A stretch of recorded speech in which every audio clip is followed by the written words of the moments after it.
Have you ever wondered why salt water tastes salty? Or why gold is so valuable? It all comes down to particles and how substances are made of. Alright, so get ready to understand what makes a substance pure or mixture, how particles behave, and why it matters in life. Hello my dear students, welcome back to my YouTube channel. This is me once again, Teacher Tin, your science teacher for today. Hey! So, kung bago ko pa lang sa channel ito, don't forget to subscribe, like, and hit the notification bell for more updates in science!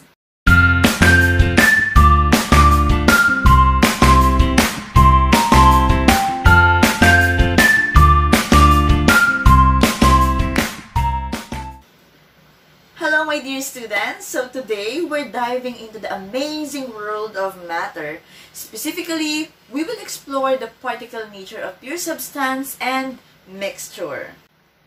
Now, let us begin with the classification of matter. Ano nga ba ang dalawang classification ng the major classification of matter? So the major classification of matter, it has two. What are those? The pure substance and mixture. Alright, so to fully understand the classification of matter, matter has two major classification. It has pure substance and mixture. When it comes to pure substance, meron dalawang classification din yan. It's the element and compound. While sa mixture, it has homogeneous and heterogeneous mixture. Now, pag-usapan muna natin yung pure substance. Always remember that pure substance, it is made up of only one type of particle. They have uniform composition and constant properties throughout. At tandaan nyo rin na ang mga pure substance, yan, element or compound, so this pure substance cannot be separated by physical means like filtering or evaporating because their particles are chemically bonded. Pure substance, again, element and compound. Ano bang pagkakaiba ng element and compound? When we say element, element is considered as the simplest form of substance because of only having one kind of atom, which is the basic particle of matter. Next, ano naman yung compound? Pag sinabi natin compound, it is made up of two or more than atoms or elements. Ibig sabihin, it's a combination of many elements. Always remember class, sa pag sinabi nating element, di ba nakikita nyo sa periodic table, meron tayong 118 elements. So yung 118 elements na yun, yung tinutukoy natin na pure, na one kind of atom. Because, let's say for example, oxygen. So that's an element. Okay, hydrogen, that is also an element.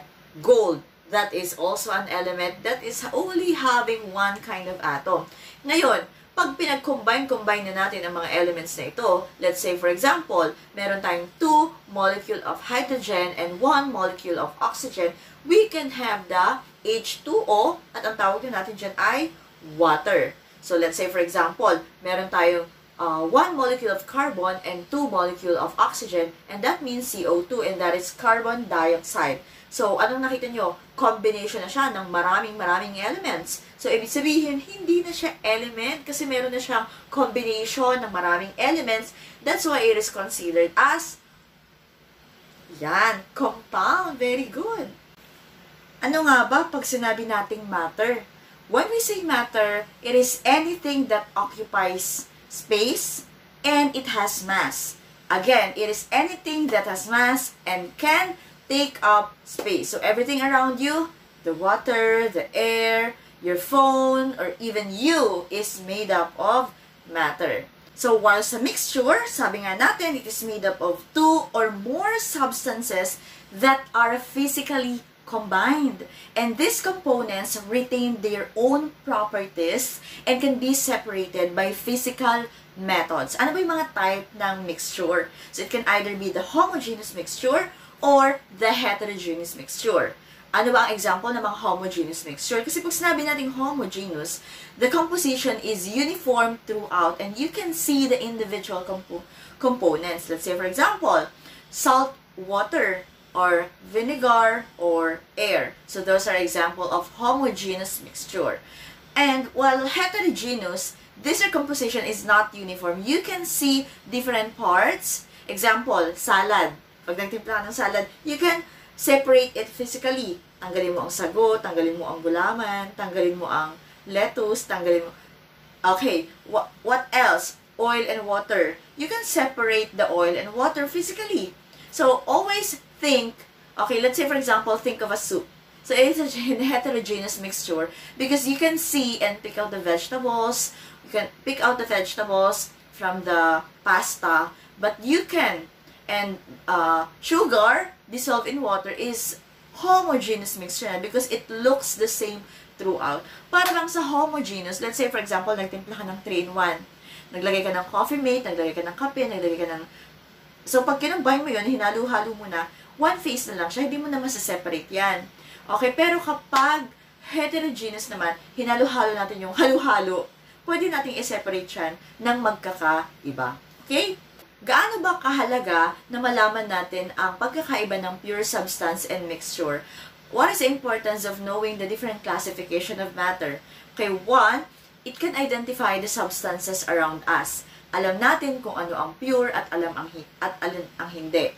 Next, it is also used so that we can know how to separate mixtures. And for number 3 is also to understand how materials behave in chemical reactions. In this figure, you can see the particle drawings of A, B, C, and D.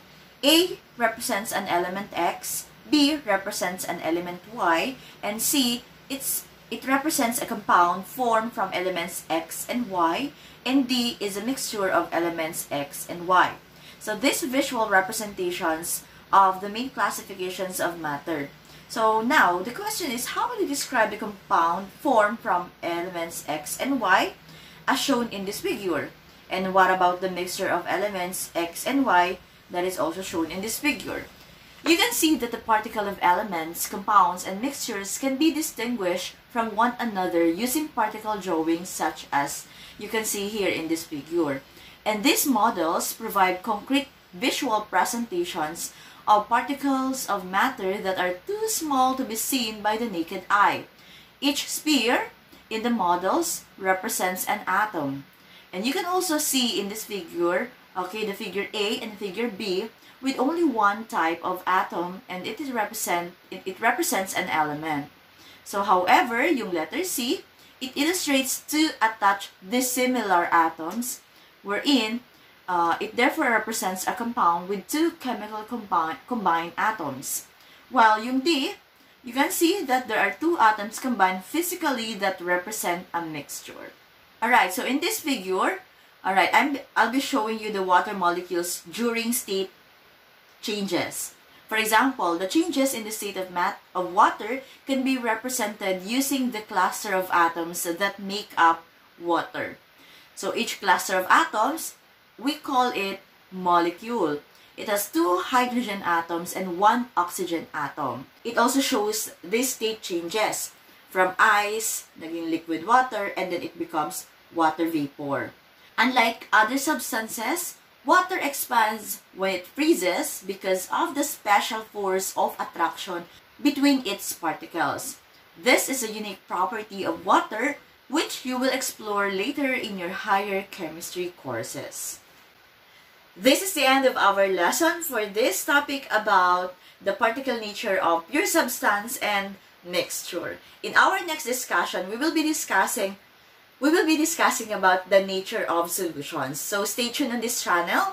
This is me once again, Teacher Tin, your science teacher for today. So kung bago ko pa lang sa channel ito, huwag kalimutan mag-subscribe, like, and hit the notification bell for more updates in Science 7!